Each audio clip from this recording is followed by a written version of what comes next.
My name is Luna. I have an older brother who is 7 years older than me. My brother's name is Leo. My brother has always been very good at studying, and he passed the entrance exams for both high school and university and graduated. My parents also praised my brother for that, but perhaps because it was natural for him to be praised like that, his personality has become quite twisted as he grew up. My brother left home soon after graduating from college. When he left, he said to our family, "I can't live in the same house as such a low-level person." He said that with a sneer and left. My parents were shocked by those words and laughed sadly, saying, "He used to always be cheerful, kind, and a good child." They said that. I wasn't sad or anything, I was just pissed off. I don't care what people say about me. Actually, I'm not good at studying or sports, and although my high school is technically an advanced school, it's not that famous. I might be a failure compared to my brother, but thanks to my parents' support, I have the life I have now. Even though I was a high school student at the time, I understood the value of family even if my brother didn't have an ounce of gratitude towards our parents. He called our parents low-level people like that. Since then, I haven't liked my brother very much.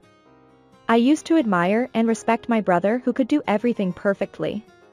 He used to dote on me, his younger sister, like that. However, now he doesn't have a trace of kindness. Even when I passed the high school entrance exam? What's the point of you going to high school? It's a waste of time. He said that. When our parents scolded him. It's because of your bad education that she turned out like this. He said that and left. I cried and got angry, but my parents gently calmed me down. They always said to me, "I'm really happy that you've grown up to be so kind and good." Even with their support, I was able to pass the entrance exam for a national university without any problems. My job hunting went smoothly as well, and I was able to get a job at my first choice company. Since my mother gave birth to me at an advanced age, by the time I started working and became a member of society, both my father and mother had reached their 60s. By that time, my brother had already gotten married, but he still hasn't brought his wife home.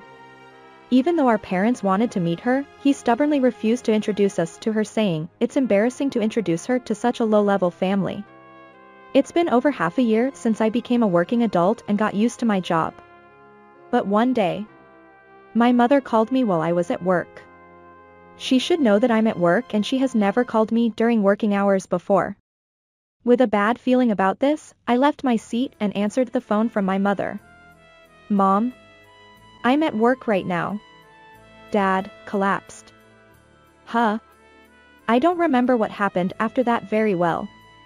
While still in shock, I explained to my boss that my father had collapsed and been taken away in an ambulance, and probably she took a taxi to the hospital where he was taken. When we arrived at the hospital, my mother was sitting there crying her eyes out. "Mom." I said that and approached her. "Is Dad okay?" "When? He seemed normal this morning, right? Why did he collapse?" I was in a hurry and asked my mother all the questions that came to mind all at once. Even though she must have been anxious too, and it must have been the hardest for her. My mother opened her heavy mouth and said this. "Dad has cancer." Huh? You're kidding, right? I couldn't believe it. My father, who had been so healthy, had cancer. He's already stage 4. It seems he has cancer in his bile ducts, so it's difficult to completely remove it with surgery. My mother explained this slowly while weaving her words together for me. After she finished speaking, she started crying again with tears streaming down her face mixed with sobs. "That means, there's nothing we can do." My mother deeply nodded in response to my question. After that, my mother and I were called by the attending physician and explained the condition again. My father's condition seemed to be really serious, and it was found that it had already spread to another place, so even if surgery was performed, it would only burden his body. I didn't want to accept such a reality, but the doctor's words were straightforward and taught us that this was not a dream. Please discuss with your family whether to undergo chemotherapy treatment to extend life or move to a palliative care ward. That's what we were told in the end. After leaving the room, my mother and I sat on nearby chairs and remained silent for a while. My mother was crying without making a sound. However, we couldn't just keep crying like this. We have to talk about it properly. For now, I'll contact my brother and ask him to come. I said that to my mother and stood up. Then my mother said, I contacted Leo too, but he doesn't answer the phone or reply to emails. She said that. I got angry. That's how my brother always is.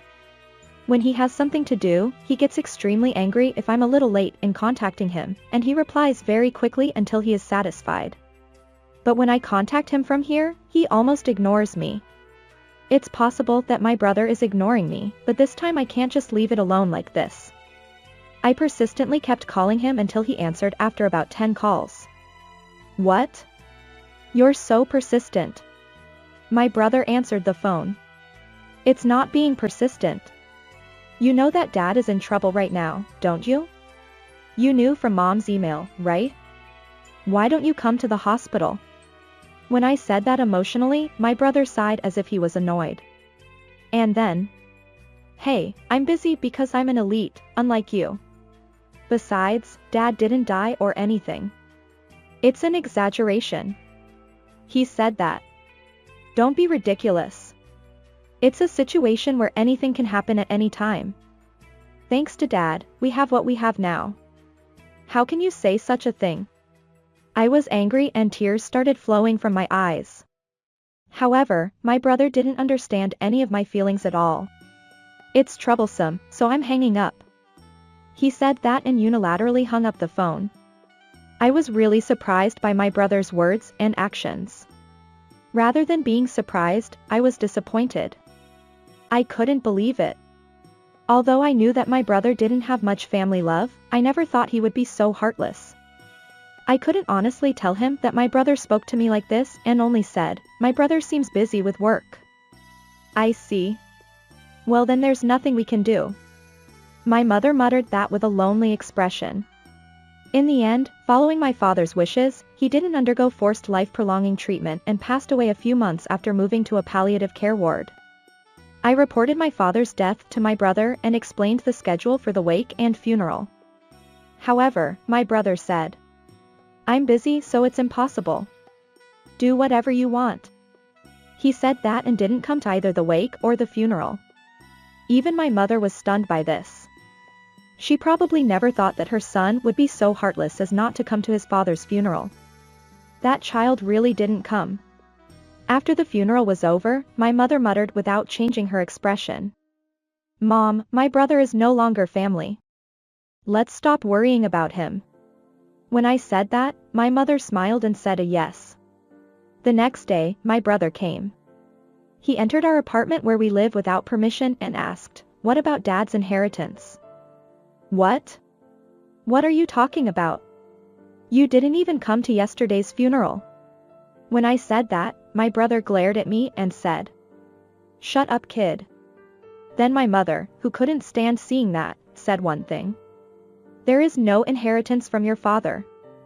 The only thing left is this apartment. Huh? That can't be true. My brother, who was getting angry, saw my mother's bank book. There were signs that all the money had been withdrawn before my father passed away. What does this mean? My brother trembled with anger, and my mother told him. Your father told me to move all the savings to my account in case something happened. This apartment was also changed to my name before your father passed away. She said that. My brother clicked his tongue and left the apartment. I thought my father had done something like that to my brother and thanked him in advance. However, a few months later, my mother collapsed and was hospitalized. The cause was pneumonia. It was already quite advanced. Certainly, recently, my mother had been coughing like she had a cold. However, when she went to a local private clinic where she had been going before, she was told it was just a cold, and both my mother and I believed that judgment completely. When my mother collapsed and was taken to a large hospital, it was found out that she had pneumonia, and at that time she had only 3 months left to live. When you are given a life expectancy prognosis, your body seems to follow it. My mother died in just 3 months and a few days after receiving the prognosis. I regretted it and cried for hours because I couldn't understand why I didn't take my mother to a large hospital by force or why I didn't notice it earlier. Even after reporting my mother's death, my brother never came home. I prepared for the wake and funeral with my aunt, who is my mother's sister. Of course, just like when my father passed away, my brother didn't attend the wake or the funeral. My aunt was very angry about that too, but I thought there was no point in saying anything more to my brother and had already given up halfway. A few days after the funeral, I was organizing my mother's belongings with my aunt. My brother came again. And this time he brought his wife with him. What about mom's inheritance? It must be left this time. That was his opening remark. I sighed heavily because I expected it to some extent. Although I reported to my aunt about how my brother acted when our father passed away, she probably didn't think he would be like this. My aunt stared at him with wide eyes, as if she couldn't believe it. His wife. Even though it was the first time for me to meet her as someone who could be called a sister-in-law to me, she didn't greet me at all. Even though it had only been a short time since our mother passed away, he didn't even offer incense or put his hands together in front of the Buddhist altar. Brother, at least offer incense for mom and dad. When I said that coldly, he laughed through his nose. What a waste of time. So what about mom's inheritance? He asked me that. My aunt reacted to that. Hey, Leo. You shouldn't say such things. Luna has been through a lot since her sister just died. You didn't even come to the funeral. She said that to him. But he coldly brushed her off. It has nothing to do with you, Auntie. Just stay out of this. He said that. His wife followed. Luna, right? You're trying to monopolize your mom's inheritance, right? Sorry, but we won't let you do that. So get out of this house too. She said that. Why do I have to leave? Well, Luna is your younger sister, right? This apartment was renovated a few years ago, and it's really clean and spacious. It's also in a great location, close to the station. He said that and told me to leave because he and my brother live there. Don't say such selfish things.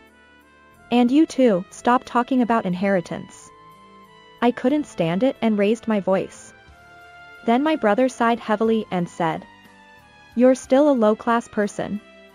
You're just a shameless person who thinks it's okay to raise your voice. Got it? I'll come back in 3 days. Get ready to leave by then. He said that and left with his wife. I couldn't help but cry with frustration. I swore to myself that I would take revenge on my brothers. Then my aunt confirmed that they had left the house and handed me an envelope. Auntie, what is this? It's something your mother left with me. Mom. I quickly opened the envelope and read the letter inside. To Luna, if you're reading this letter, I'm already with your father. I'm sorry for making you feel lonely. I'm really sorry for this sudden situation. Even after a long time, I could tell it was my mother's handwriting. I wiped away my tears and continued reading the letter. I'm sure Leo will come to see you when I die. But don't worry. The inheritance that your father gave me before he died is already yours. Huh? I had no idea what she was talking about. I hadn't heard such a story from my mother, nor had I kept any money for her. I'm sorry for leaving you alone. But you've grown up to be such a good child. It's not enough just to be good at studying. Your father and I were so happy that Luna grew up to be such a kind child and lived with us until the end. Thank you so much. I should be the one thanking her. Unable to hold back my tears, they fell onto the letter. Mom. My vision was blurred with tears, but I continued reading the letter desperately. The name of this apartment was changed to your name a little while after your father passed away. I used the seal without permission and signed it myself. Sorry about that. But that's what your father asked me to do. It's going to be tough, but be happy. Stay healthy. That's where the letter ended. My aunt was also crying in front of me as I cried. My sister always wished for Luna's happiness the most. She said that. The envelope contained a bank book in my name that my mother had probably made in the past. A large amount of money had been deposited there, which I guessed was money my mother received from my father. 3 days later, as promised, my brother and his wife came to our house. "Look, it's the promised day. Get out quickly," he said that. My sister-in-law, who couldn't stand me not moving, shouted at me, "You can't stay in the house inherited by Leo forever. Get out." I calmly replied to such stupid brother-in-law, "I inherited this house alone." Huh? My brother-in-law froze at my words. "What does that mean? I'm the eldest son. Don't I have the right to inherit first?" My brother seemed confused and said something stupid like that. So I told him that this house was already in my name, there was no inheritance from my mother, and all of it was deposited into an account in my name. My brother said, "Then give me half of that money." But it wasn't an inheritance or anything like that, it was just money deposited into my account, so there was no need to give half of it to him. "This is what your father and mother left for me. You've been saying how low class I am all along, so isn't it a little embarrassing for you to ask me for money?" When I said that, my brother turned red. Then his wife said, "Hey, that's not what we agreed on." She said that and started arguing with my brother. After listening to the argument between the two, it seems that my brother was fired from his job due to some problems at work, and now he and his wife are living a tough life working part-time jobs. They thought they would inherit this house and the inheritance after our mother passed away, but it was denied. The brother and sister-in-law blamed each other, and it was an unbearable sight. I was really fed up with it, so I said, "Hey, can you leave? This is my house. I can even call the police if you want." They left quickly while complaining. I haven't met my brothers since then. I deleted all their contact information. They never came to visit me again. I still live in this apartment that my father and mother left me. I have a boyfriend and we're planning to get married soon. He understands my feelings and wants to live with me in this house. I want to give my future children lots of love too, just like my father and mother did for me. Thank you for watching. Please subscribe to my channel.